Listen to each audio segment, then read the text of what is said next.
already have you on my as part of this class, they have a list of leadership resources, and you're number one on that list. So, Well, I don't know about that, but so listen, how can I help? I have your questions here.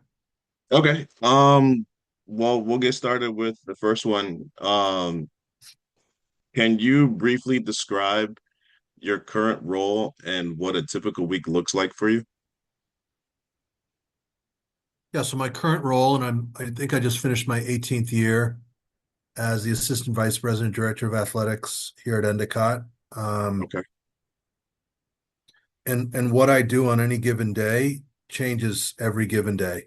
Um, Part of what you're doing here with this leadership is it's about people and relationships, and I have the great fortune to work with great people. So, a lot of my colleagues don't have that opportunity or don't have that appreciation. But on any given day, it can be dealing with a parent, it could be dealing with a mental health issue of a student, it could be dealing with a coach and their mental health issues or their personal issues at home, or a coach that's potentially looking at another position. Um, and then on the admin side, dealing with my direct report is the president, dealing with an issue that he has that he might have with me, that we're looking at different sports or transportation budgets or coaching budgets, um, meals and scheduling and conference affiliation, all those things. And I think that's the most challenging part of the job, Pat, but I also think it's probably the best part of the job because I'm not coming in sitting at my desk dealing with one thing every single day that I know and people that do that, and I just couldn't do that. Right. Um, what led you into intercollegiate athletics administration and ultimately the position where you are now? I never thought I would be doing intercollegiate athletics. My ambition through high school was to be in law enforcement. And it was then my senior year of high school that I really felt law school was something that I wanted to do. So I went to college wanting to pursue law enforcement and ultimately law school. Uh, the college that I went to, New Hampshire, did not um, encourage or push towards internships. Mhm. And, as a 18, 19, 20-year-old, I didn't really know the value of what internships really was, only to hear it continually from my dad, as you know, to Yep. say, you got to do internships, you got to do internships. So my senior year, I pushed my advisor and I ended up doing an internship semester long at Hillsborough County Attorney's Office in New Hampshire. Okay. Um, and within probably 2 weeks, Pat, I'm like, I do not want to be an attorney. I can't handle working with bad people, and it's not something that I can find a passion with. So, um, my parents weren't happy to hear that I wanted to totally change gears my senior year of college, but they supported me, and that's exactly what I did. I went back to my hometown. I coached women's lacrosse. I went back to school because at that point I was going to go into high school and teach and coach. Uh, right around that same time in '94, Endicott went from all women 2 year to co-ed 4 year. And I came in with zero experience to be the head men's lacrosse coach. And I was the coordinator of student life doing the discipline for the students. So myself and Larry Heiser were the two main people that recruited that first male class of, I think it was like 78 men Okay. um, to Endicott. And so I got into coaching and then really was passionate about coaching, and then saw over the years that administration was more of what I really wanted to do. And so I moved from coaching to director of intramurals. And then when Larry left to Marietta, I became the athletic director in 2008. Remember the that timeline when I was there as a student, I didn't know that you had been the lacrosse coach when I Oh, got there in 98.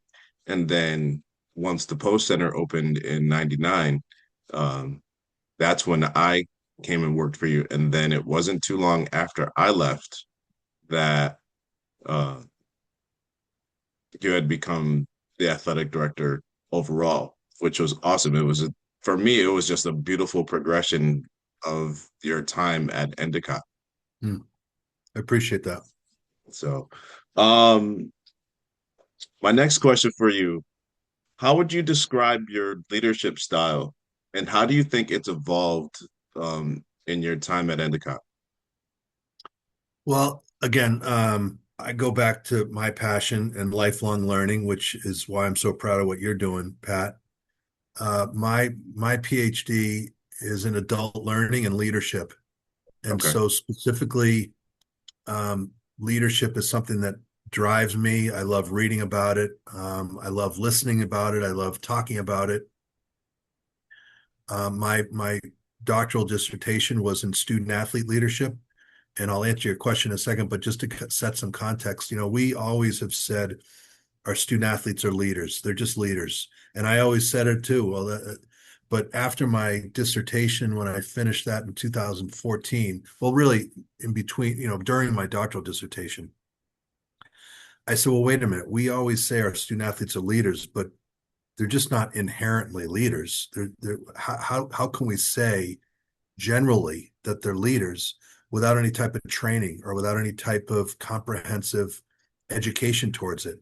So that's when I focused my dissertation on student athlete leadership and what they perceive as leadership, what they perceive as effective leadership. And so to answer your question, how do I define my leadership style? I think it's probably more situational leadership. Okay. Um, I think, and people in roles throw around transformational leadership way too easily. Transformational leadership is when you're able to um, help and support and push somebody to become extraordinary in what they're doing and what their goal is. And that is really hard to do. So people throw around transformational leadership. It's so hard to be a transformational leader, but I would describe myself as more of a situational leadership with aspirations for transformational leadership style. Okay. Um, it's funny you mentioned that right now. I think in this module we're discussing servant leadership. Yeah. Um, and I'm still trying to find which particular style that I might fit into, but as I've been reading, I feel like I've been touching on bits and pieces of all of them. So it's almost like it's I don't know if it's a term, but I feel like I'm more of a hybrid leader that hybrid leadership style more than anything else. Pat, I think that's exactly it. It's like, you know, I think Bass or Newhouse, there's like over 350 definitions of leadership. Right. So there's no cookie cutter way of what the best effective leadership is. So I think you're right. You're taking all those different styles that you kind of lean towards, and you're blending them to your own approach, your own style. That's what I do.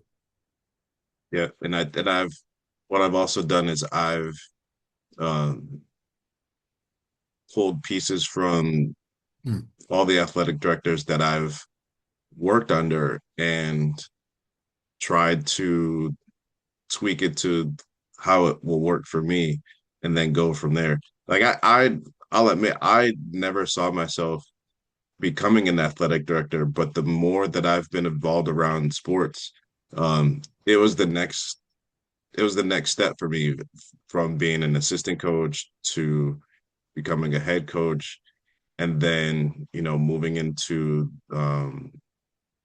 the athletic department and, being at first being an assistant. And then I'm like, you know what?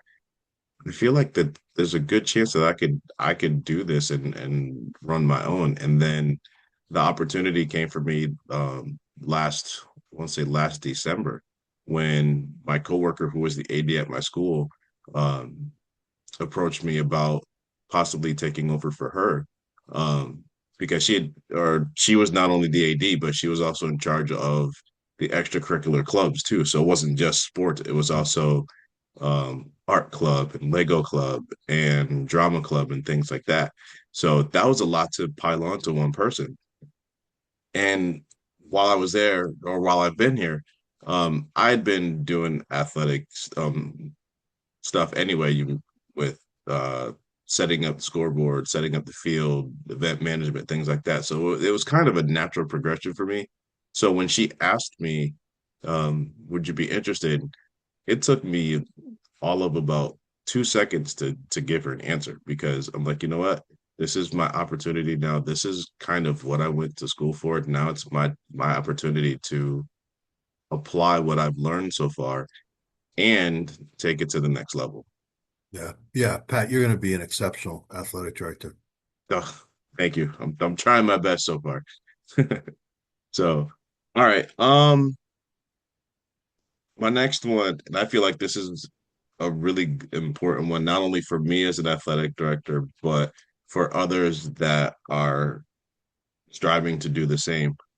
What leadership qualities do you believe are most important for success in intercollegiate athletics today?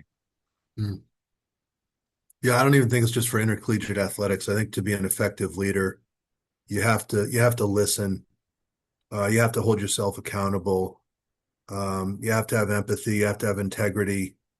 Um, you need to show support. You need to be able to put your arm around somebody. You need to be responsive. You need to be a good person. In the end, I think more so than ever, I think you have to be authentic. You have to be, you can't be afraid. When I was growing up, you couldn't show your emotion, or you couldn't show. You had to be careful being totally authentic, because that was maybe sometimes a sign of weakness. You really wouldn't tell people that you're seeing a counselor or a psychiatrist or mental health. You wouldn't talk about it, and because Right. that would negatively affect you. And I think now, I don't think there's a day goes by that we don't talk about it as a staff or as with somebody, with a coach. So I just think having those qualities where somebody can come and say, "Hey, you made a really horseshit decision. I want to talk to you about it," and feeling comfortable that we can have a conversation in the right setting. Right. Um, or just somebody coming in saying, "Hey, I'm looking for some advice. What do you think I should do?" I think you need to be able to do all of those really, really well. But at the end of the day, I think, and it goes back to the what I found in my doctoral dissertation, it's trust. If people can't trust you, and if you can't trust people, then I don't care what qualities you have. I don't think you're going to be the best person you can be without having that trust. As I'm listening to you describe all this, I'm thinking about some of the things that I've been doing and some of the things that I know that I can improve on. So I appreciate you touching on all those qualities for me. Um, the next section. Oh no, before I get to that section, is there a particular example of a difficult decision you've had to make and how you approached it? Yeah, I think making decisions with budgets, those are sometimes hard, on how it affects programs or coaches. I just had a conversation with three coaches telling them that we're not going to be able to give them full-time position assistant coaches this year. That was really difficult. And how I approach it was to be direct, honest, and to the point. And I don't know if they appreciate that. I know I probably would if I was hearing that news. I think at the end of that, and I learned that from my father, I always say in a situation like that, I'm sorry that I couldn't. make it happen for you this year for a full-time assistant coach, but I'll work on it. And then I'm here to help. I think the other difficult examples of is letting somebody go, because based on the relationships that you make and create and cultivate, then you're having to turn to that person and say, it's just not working out. And those are really, really hard. But that's what has to be done. Being especially since once you do an evaluation of the program and come to the conclusion that it's probably best to move forward. I can't even imagine that type of conversation given the amount of tenure that the coach may have had with the program and the relationship they developed with you, you know, having to sit down and say, hey, Yeah. appreciate what you've done, uh, but we're going to move in a different direction. And I can't I it's heartbreaking, but at the same time, the program has the opportunity to go to the or take it to the next step, building on the foundation that the current coach has already built. Pat, as you're talking, I got to clean out my desk and I'm not going to be able to find it.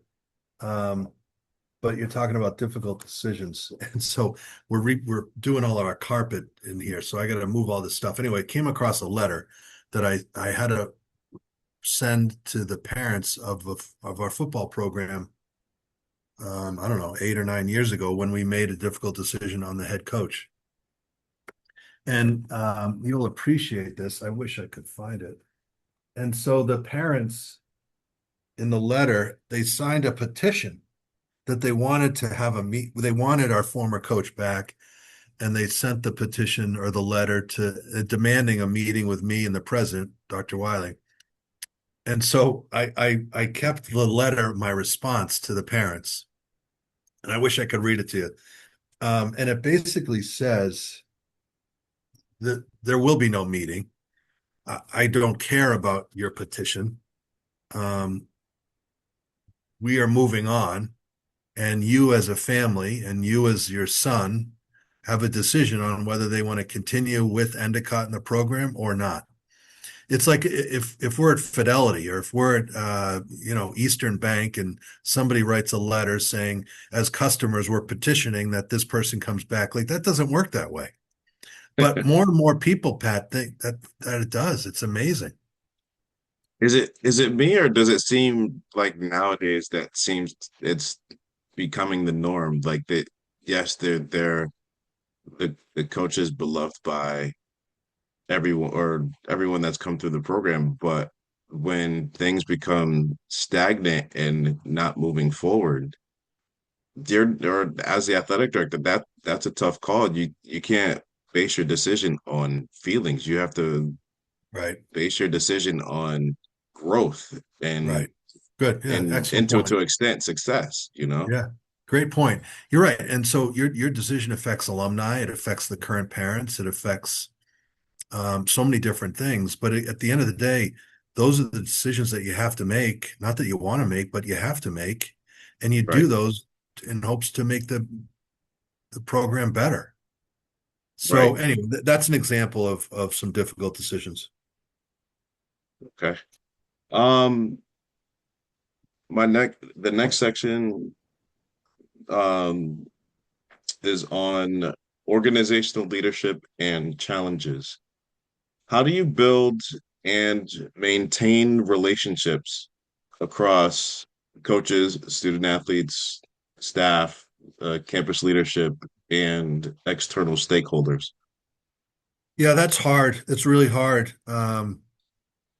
Because as you know, there's so many different connections with high school and college athletics. And it's hard enough just maintaining those relationships internally. We have a department of maybe 65 people, and on top of your day to day, you're still having to maintain those relationships. So I think the best thing that I try to do, I need to do it better, is coming up with um, celebrating the wins, but also being there in support of if they do fall short, what we can do to help them and support them and get better at.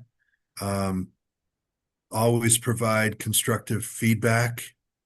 And again, with an empathetic lens. I try to do it on a routine basis, maybe depending on the person, maybe it's once a month, maybe it's once every 2 weeks. Maybe if it's in season, it's once a week or once every couple days. But I need to do a better job of getting around and seeing everybody. A lot of them have their routine of coming to see me, but some don't, and that falls on me. I got to do a better job with that. I think alumni, again, I could probably do a better job. We try to do updates. Um, we try to do various events here on campus and off campus, but that's a challenge. That's certainly a challenge that we work on every year. So, being an alumni, I know that the communication is great. I just wish I could get over more to see just how much the program and the school in general has grown since I left. Now, mind you, that was what 2002. So in the span of 20 something years, Wow. it's a completely now I shouldn't say completely different. There are some elements of campus that still look the same when I come by to or when I went by to for my master's graduation last year, but the amount of changes just shows how much the campus and the community has evolved as well. Yeah. No, you're exactly right. So, my next question for you, and this is more of a general college athletics question. What current challenge in college athletics do you think has had the biggest impact on your leadership approach?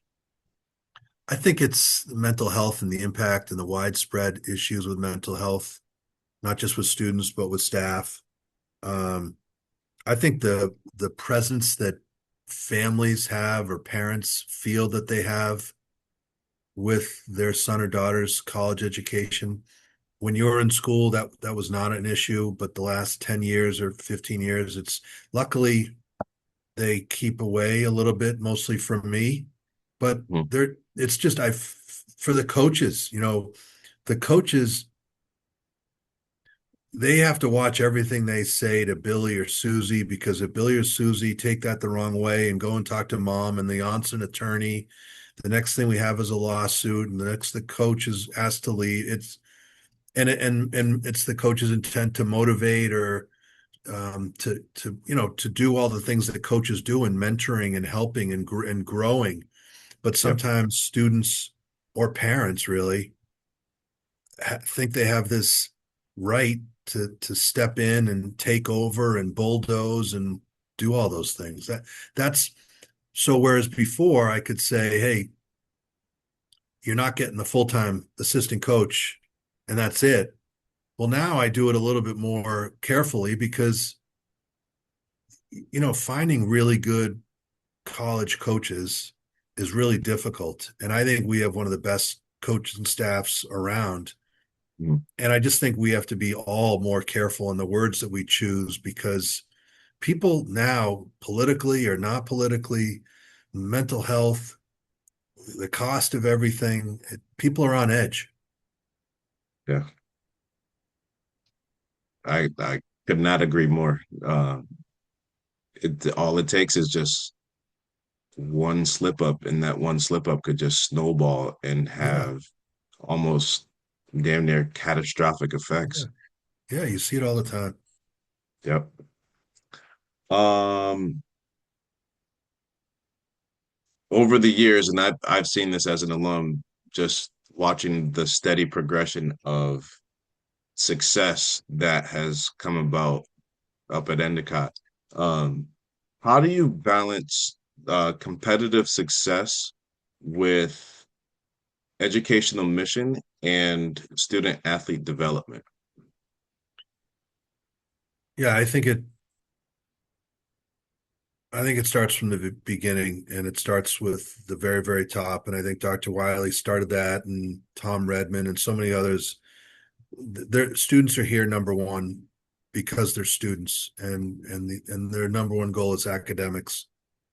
And I espouse that and believe in that wholeheartedly. Um, but I also believe wholeheartedly that I think it's difficult for a student to have a phenomenal student athlete experience if they're not winning some. And I don't think any student athlete to play at the college level wants to be on a losing team because it just everything about that season is a drag. Not all the time, but most of the time. And I think the commitment that I've made to myself and to the department and to the coaches, and the coaches hear me say this all the time, is that our number one duty is to make sure that we develop them as students first and athletes second. Yep. And we have to do that to the best of our ability. And so I always am pushing for resources like full-time assistant coaches, like strength and conditioning staff. And I think we've done a really good job in building that, Yep. where that we are knocking on the door of a national championship in not just one sport, but in several sports. The flip side of that, Pat, is that I sometimes, through my reflection, are we doing too much? Are we asking too much of the student athlete with lifts every day, with um, video mostly every day, with community service, with all these different things? Are we pushing our Division III student athletes too hard? And so we talk about that, and I wrestle with that a lot. Um, so those are things that it's a tough balance. I think when I started, our student athlete GPA was a 2.8. Now it's a 3.45, which is remarkable. So I think we do a pretty good job of balancing it, and that's just keeping with the college's mission. And I believe what here with what we have to offer, doing the very best to be as competitive as we can. Right. Um, it's fun you mentioned that fine balance in terms of how much is too much. Um, because while you want them to compete and want them to be the best athletes that they can, you also want them to be able to have a great Mm, college experience as well. Just that the athletics part is just a piece of it. mm, But if you take away that athletic piece, is it still possible for them to have the overall great college experience? And that's where I feel like I was fortunate when I was there as a student that even if I didn't run cross country or I didn't play volleyball, I was still involved enough in the community at Endicott that mm. my experience was great. Like when I talk to my middle school students and sometimes when I talk to my high school students, I tell them if I could go back and do my 4 years at Endicott again, I'd do it in a heartbeat because the experience outside of being an athlete was incredible. And the I feel like the challenge as an athletic director is making sure that you find that right balance so Yeah, that they they enjoy their time as athletes, but they also enjoy their time as students as well, because at the end of the day, they're only going to be athletes for a certain exactly. amount of time. Yeah, That they're going to have to apply what they've learned in the classroom to whatever they decide to do in the real world once they leave. absolutely, Pat. So, um, I know I just saw my 10-minute warning a couple minutes ago, but we're doing great on time. Um, this last section is about reflection and advice. Um, looking back, is there a leadership lesson that you learned earlier in your career that still influences you today? Um, I I try to do it regularly. I think reflecting daily on what occurs throughout that day is a leadership lesson that I learned that I never did before my PhD program. But in reading all the literature and the research, reflection is such a powerful tool that can make you a better person and a better leader.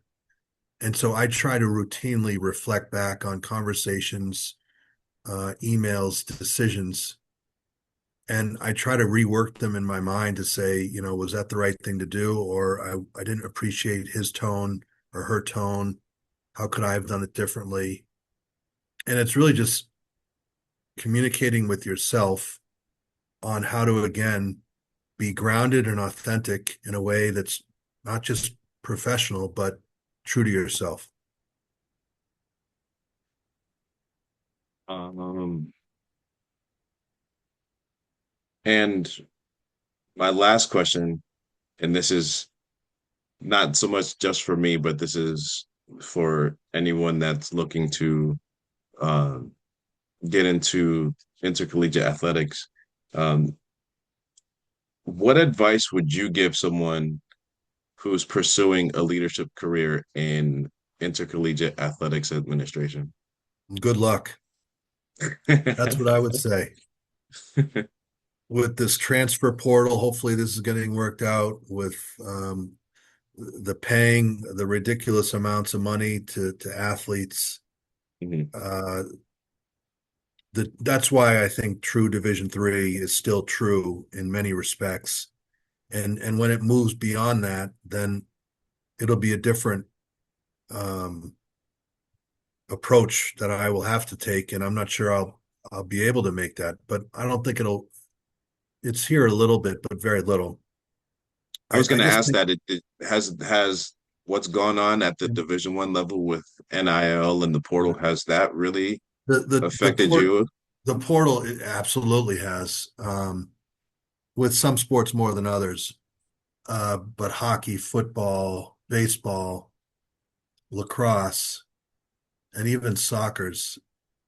I don't think as much with volleyball yet, maybe a little. And I just feel like we've totally it's the wild, wild west. And I do hope some restraint is coming soon. Yeah. But I think the advice that I would give is you have to be adaptable. You have to be willing to listen. You have to be willing to work with people, um, lending an empathetic ear, but also making decisive decisions. I guess the biggest thing, you need to find balance because, as you know, Pat, these jobs require a lot of being present. And when you're not present, that's when things happen sometimes. And so, yeah, you got to be able to find that work-life balance. You have to find a partner that can work with you and be supportive of that balance. Um, but at the end of the day, it's one of the most rewarding professions I think is out there because you get to see, as you said your word a couple minutes ago, the development of young men and women come onto your campus and then they leave and then then I get to experience like talking to somebody like you after many years because of the impact that you had here and how we could do better and that's so I learn as much from you and from alums and current students as they do from us. So yeah, you got to have some thick skin and some tolerance, but it's really rewarding.